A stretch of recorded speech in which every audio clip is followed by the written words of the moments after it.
The Treaty of Echota and the events surrounding it. To begin, let me introduce three men, three key players and writers of this period.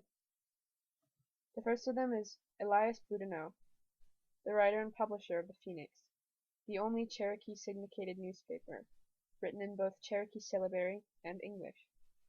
It was the main sample of Cherokee literature from this period. Boudinot, under Ross's instruction in the earlier periods of their political career, was constantly publishing the Phoenix, sending it out to all of the villages in the Cherokee lands.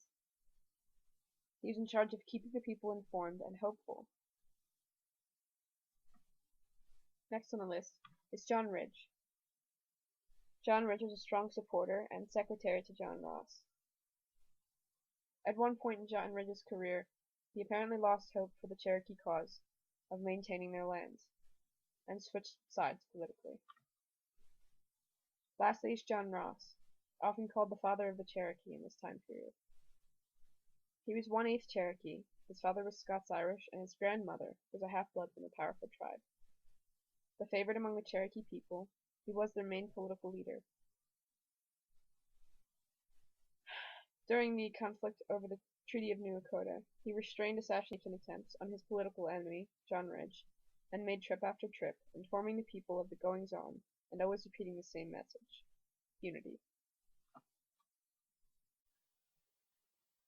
Elias Boudinot and John Ridge had lost all hope in the future of the Cherokee in their current lands. The only solution in their minds was to the inevitable removal of the Cherokee was that their people get to leave on their own terms, and with enough money to furnish them in their new home. John Ridge, Elias Boudinot, William Hicks, Andrew Ross, brother to John Ross, and John McIntosh, and several others, formed a party based on the stance of willing removal. Their party was called the Treaty Party, and the party led by John Ross was called the National Party. In December of 1835, a treaty was negotiated in Echota that arranged to have $5 million given to the Cherokee people in exchange for their lands. This treaty included a clause that any Cherokee that wished to stay would become citizens of the state they resided and receive an allotment out of 160 group acres. The treaty was voted upon by the Treaty Party and several others, and received unanimous support from those present. The clause concerning Cherokee staying in their lands was later removed by Andrew Jackson. The Treaty Party wrote the majority of these terms and claimed that they stood for the Cherokee people. They lied. When this treaty was made public, John Ross and the National Party begged that it not be ratified.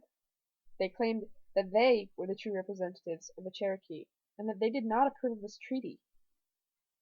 Their complaints fell on deaf ears, and in May 1836, the Senate passed the measure.